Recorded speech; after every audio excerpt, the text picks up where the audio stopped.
Hey, welcome back to the YouTube UniTec Digital Media channel. Time for another hot seat. Probably our most famous person on the hot seat, the legendary Derek Gibson, joining us. How are you, my man? Good, Jay. Hey, thanks for having me, man. Pleasure being here. Thanks for excited coming to be on. here. Yeah. So you are a North County graduate 2009, correct? Mm-hmm. And then from there you went to SEMO. You played college football and college baseball. And then you got a phone call from the St. Louis Cardinals, and they said, hey, we want you to come start playing baseball for us. Mm-hmm. And so you signed with the Burge. You went Palm Beach. Did you ever go to, oh, crap, what's the one in Iowa that's really, really super cold? You think about Peoria? Peoria, Illinois. Yeah. Yes. Did you ever go to Peoria? Yeah, A little time there, Yeah. and then Springfield as well. Oh, yeah. So a long baseball career. But we'll get to the baseball stuff first. First off, who were some of your favorite teachers during your time at North County?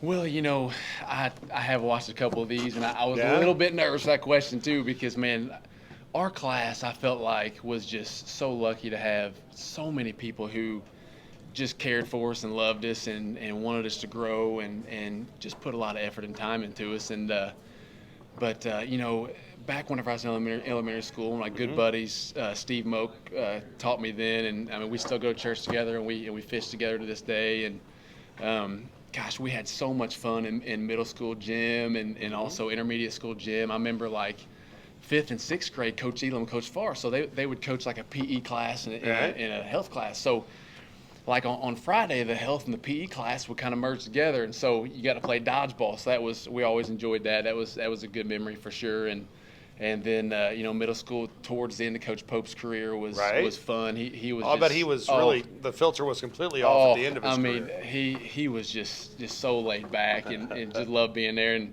we had a lot of fun there. But no, man, I can't say enough about the whole education system here at North County. And I remember, like, as a senior, there were a lot of us kids that were thinking about, like, Paul Williams and Bart Mitchell and the Rawsons, and we were thinking, how are they going to fill those shoes as important as they were to us growing up and going through school. But, man, I could go back, I could spend hours talking to you, Jay, about, every single year and, just how much time and effort they put into us. And I just can't say enough about our educators here and everywhere and what they do for kids, and they pour so much of their heart and their life, and they just loved us, so just really thankful to have every single one of them. They're all equally important for sure. So What about coaches? Who were some coaches that you really looked up to and learned a lot from? yeah, man, I had so many coaches that really made an impact on me and all of us too. I mean, like, I can think even my summer baseball coaches were extremely important, and I think as a player that's kind of who you become. I mean, you become who raises you and guides you, and they teach you work ethic and discipline and sharing and caring and being a teammate. And I think as far as development goes, I think we were just so lucky to have Coach Kyle Yunt in high school to teach us and train us. And Coach Yunt, he was an old school coach, a lot like Coach Pasternak was. I mean, he was hard on us, he was strict on us, but man, he loved us, and that was something that made you just want to go play for him every single day and play hard. And I can remember the day that him and his wife announced having Alex. That was pretty cool. We were at Farmington, and he announced that they were pregnant. So that was pretty cool. But yeah, man, college coaches were great too. Coach Beezer was great. I mean, my dad's kind of been there for me ever since the beginning too. And in all stages, and Coach Beezer did great, and Coach Hogan, I can't say enough about him giving me a chance at SEMO.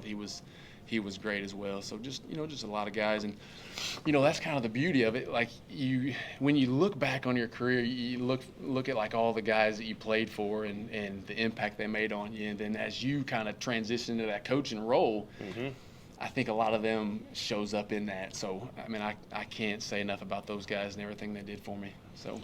So you grew up around, Raider sports. The RJFL was a big thing. Who were some of the older Raiders that you enjoyed watching as you were growing up? Oh yeah, I mean, gosh, that was a really special time in my life. I mean, I was a water boy and a ball boy for 7-8 years. I mean, I think I did that from like my 2nd grade year all the way up to 8th grade. I went from from the end to the end to doing that. And those guys were like celebrities to us, man. I mean, there was nothing cooler than the North County Raider football guys or baseball guys, any of the athletes. And I can remember being in class, on a Friday, and you just felt like the coolest kid in the world because you got to go hang out with them at night. And I can remember like Reggie Aubuchon and Adam Howard and Jerry McDowell, and I mean just so many athletes. Same with that. I mean, you could spend hours going through the list, but something I used to always do when I was a kid, at halftime, I would always go to the concession stand. I would get Reggie Aubuchon a Snickers bar, and I just thought I was the coolest guy in the world to be able to go get him a Snickers bar, So it was a cool time, man. And as a kid, whenever I came to the game on Friday, I didn't realize that they had went to school and they practiced every day. I thought they just showed up and played football, and I didn't know. Some schools are like that. I didn't know that there you had to practice, even as a high school kid. But I tell you, being a kid and growing up around the North County program at the time, I mean, and being around Coach Matt Haug was something that a lot of kids don't have the opportunity to do. And I'll be honest with you, whenever I came to the game on Friday, I didn't know we could lose. I mean, I just thought that we just won. I just thought that's just how it was. I didn't know that the North County Raiders could lose, and it just goes back to coaching and the leadership that we have, and have had too. It's been pretty special. So this will be probably your longest answer, but talk about teammates, guys that you enjoyed playing with, that maybe some you miss, maybe some you still talk to. Yeah, I mean, when you're a kid, the only thing that you want to do is play college baseball, play high school baseball, play in the big leagues, and when it's all said and done, you don't realize that the best thing about that were the guys that you got to play with. And I mean, high school teammates, college teammates, and teammates in the minor leagues. I still talk to guys at all those levels, and I love playing with Jordan Thompson in high school. That was fun, and Jake Cavins, and the list goes on and on forever. And college, I had a couple guys that I really connected well with. I mean, that's the cool thing about college baseball is that you come in as a freshman and you're 19, 20 years old or 18, and you meet 25, 30 different guys that you don't realize, but you're going to be spending the next 4 or 5 years of your life with them, and every minute of every day. I mean, you wake up and you go to breakfast with them, you go to workouts with them, you go to class with them, and then you practice with them. You travel on bus trips. You're in the locker room all the time, and man, I know most of us, that's what we wanted to do. We wanted to play college baseball, and just to be able to look back on those memories and keep in touch with those guys is really cool. And I mean, we were just 19, 20-year-old kids, just living our dream, playing college baseball, and we were having a pretty big time. So it was fun. Definitely a good memory. A lot of high school students watch these hot seats, and a lot are going off to SEMO now. So I need some Cape Girardeau advice. Where is the cheapest place to find food in Cape Girardeau? Somebody living on a first-year college student budget, what's the best place to eat? Well, I would always guide somebody to go to the student cafeteria, Okay. and you get your big breakfast, you get your big lunch, and then you go to dinner, and then right before you leave, you get you like a hamburger or something. You kind of sneak it in you take a big backpack with you, and you kind of sneak you a hamburger too, Okay. and then. You go to Walmart a couple times a month, and you pack up on the ramen noodles and the instant mac and cheese, and so that's kind of how we made it. But it was a good experience for sure. It was fun. Okay, what about a cheap date in Cape Girardeau? What's a cheap date you can do? Man, I mean, hey, you want to go to the cafeteria? And I mean, like, I'll swipe you. I'll swipe my Red Bucks if you want to go grab a sandwich or something, That's a pickup line right there, man. Yeah. I mean, but no, man. You know how it is in college. You don't have any money. I mean, you're living off of what your mom and dad kind of give you, and but yeah, it was great though. Best memories ever. It was awesome. Who was the first person you called after you got off the phone with the Cardinals and found out that you were signed?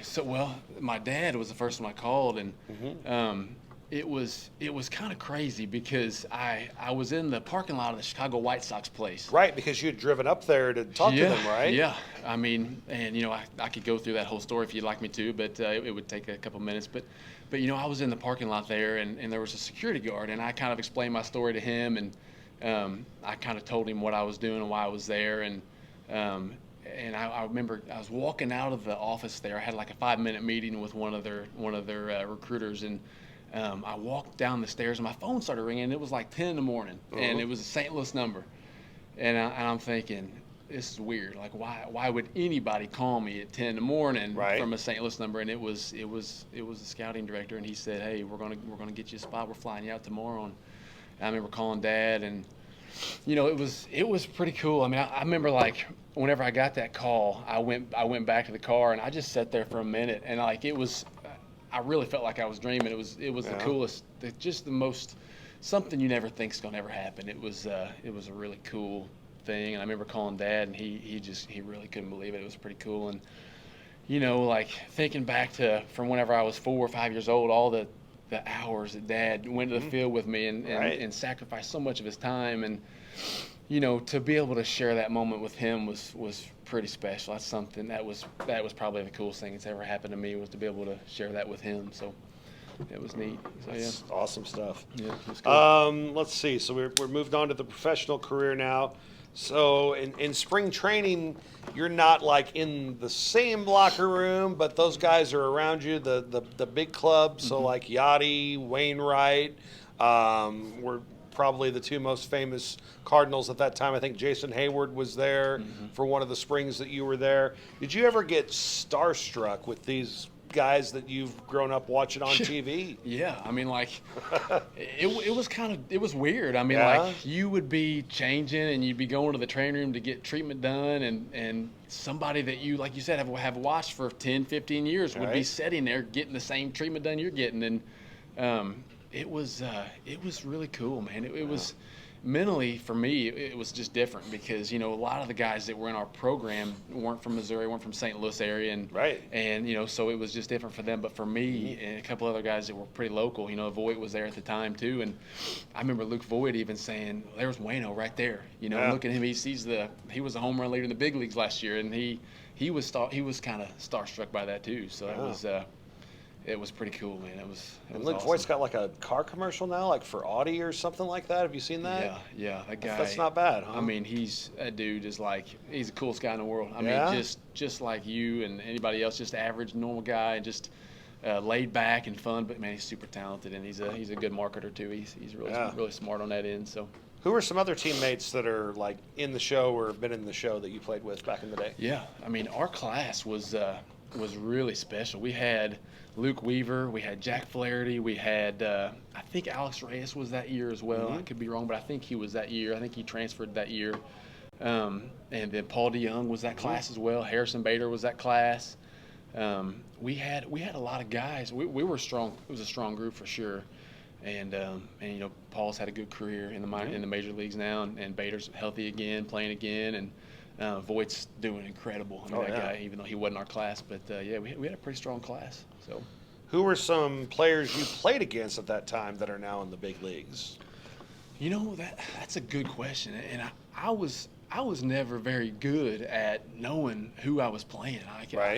You play so many different guys, and that's big lefty. He throws the hook. That's how you do it, right? Basically, like you look at the chart, like you see, okay, this guy's 87 to 93. And he's got a good secondary stuff, good changeup, good curveball, and you don't ever really look at the guy's name. And it's something else too that you find is like, whenever you're in the minor leagues, you could be playing anybody at any level. I mean.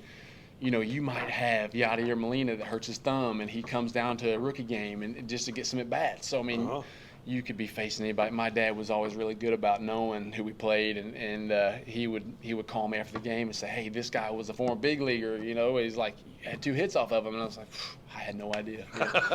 He was. I know he had a real good curveball, and he had a good run on his fastballs. That's the only thing I knew. But it was cool, man. It was neat to look back to, and like some of the guys that you remember that in the big leagues now. It's like, that was pretty cool. Played against that guy. So. Any weird things happen on those long bus trips? Minor league baseball got some long bus trips. Oh yeah, man. I was just telling a story from one of our trips that we had, but that's the thing. I mean, there's so many things that happen that nobody would ever think about. Like, and even though I never made it to the big leagues, but think about like whenever they play Los Angeles Dodgers or anybody on the West Coast, Padres or the Giants. they might get done at 10:30 at night, and then they have a 4-hour plane ride back, and then maybe have to play the next night too. So by the time they get home, it's 6 in the morning, or 5 in the morning. They're going to go sleep a little bit. But I tell you, the craziest thing that I remember was one night in Springfield. This was AA, and we were in the Texas League. So we were the furthest north team in the Texas League, and we played. I think we played like Northwest Arkansas the night game. And we got back in the locker room at like 11, and he was like, "Hey, we're going to try to leave at 11:30." And it was my first road trip, and I was like, "What do you mean 11:30? Like tomorrow morning leave at 11:30?" "Oh no, we're going to leave in 30 minutes." So I'm like, "Yeah." I mean, we left at 11:30 that night, and I remember it was like a 10-hour bus trip down to San Antonio. Played San Antonio the next night, so we got there at like noon, and I tell you what, man, so what they would do is you would have 2 guys in a row, so one guy would sleep on the seats, and then the next guy, we had swimming pool rafts, and we blow up swimming pool rafts, and that guy would sleep in the floor. So and you wake up at like 4 in the morning on a bus trip, and your swimming pool raft was flat. You had to blow it back up to sleep, and it was crazy, and that's why anybody that's in the big leagues, man, I just have so much respect for them because I know what most of those guys have had to go through. Some of those guys kind of get accelerated a little quicker than others, but some of them don't. Some of those guys kind of have to go through 5, 6, 7, 8 years, or sometimes 10 years, guys in the minor leagues to fight for that spot. So, yeah. I coach T-ball. Best advice for young hitters. What should I be telling my 4 and 5-year-olds when they come to the plate? Yeah, that's a good question too, because I do a lot of hit lessons with kids, and man, those young ones, I just try to make sure they love the game, that they're having fun, and then once they get to be 8, 9, 10 years old, then you can kind of start teaching them some stuff. But I love working with the kiddos, and I think just making them love the game, I think is the most important thing at that age, and that's the one thing I want for all kids is just to be able to love the game of baseball, and not to get off on a tangent, but I think there are situations where parents may push their kids too hard, and it's not really coming from the kid, it's coming from the parent more, and my dream for all the kids I get to coach is that they just love the game. I want to make sure I help them out too, but I want to make sure they love the game too. So that's the way to go. Yeah. You've done some radio work as well. What sport do you like calling better out of football, baseball, basketball? Which one do you enjoy the most on the radio?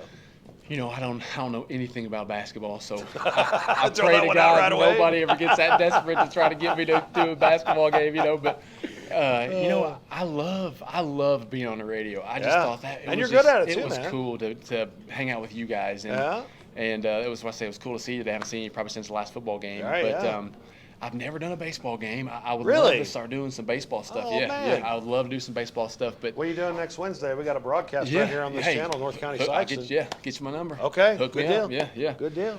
But man, there's something about high school football and college football. It's different than the NFL.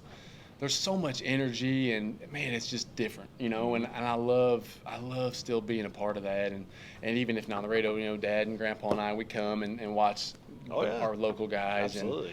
And it's cool because a lot of the guys, a lot of the names, and this program it's just rich with tradition. And even though it's been last 10 years haven't been the same as maybe the 90s were, but still, I really feel like the program that we have now, Brian Jones, the way he loves these kids and the way he works, I really think that our program will end up coming back. And I don't want to put any pressure on him to ever be undefeated or anything, but I think we're definitely moving in the right direction with him. So that's hope awesome. my kids get to play for him one day. It'd be nice. Yeah, no doubt about it.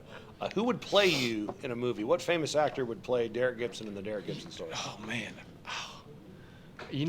I don't watch many movies. I love watching movies, but I guess I just never take the time to watch them. That's why every time I watch them, I'm always like, man, that was the best movie I've ever seen. And whoever's with me is like, that movie was terrible. Like I just ain't seen them enough, to know. But I've heard some people say I look like Ashton Kutcher, that I could play him in a movie. So I can see that. I could be completely off on that one, but. Dude, Where's My Car? That was his big hit. Yeah. I thought he was always so funny. That 70s show was a good show, and Friends was a good show, But yeah. Okay, so that's what we'll go with. Yeah. All right, we'll get you out of here on this. This is the question we end all the hot seats with. Yeah. If you were coming to UniTec, you were going to be a student, going to be a junior, what program would you take here? Man, if I could pick one program, I would probably I would say construction. Sure. I love watching the chip and joint games, always redoing the homes. I think that's pretty cool. I'd like to know a little bit about that. But man, you guys are doing a good job here. That's what we were talking about a while ago. Is like it's just amazing to see what the UniTec has done just for kids in the area, not just North County, but everywhere. And you guys are doing a phenomenal job there. So appreciate what you guys are doing for all the kids up here. It's pretty awesome. So. When you talk to this guy, you always feel better about yourself when the conversation's over. Derek, good to see you, buddy. Thanks so much for coming in. Good catching up with you, Jay. Yeah, you too. Appreciate having me. Thank you. Derek Gibson, the UniTec Digital Media Hot Seat right here on YouTube.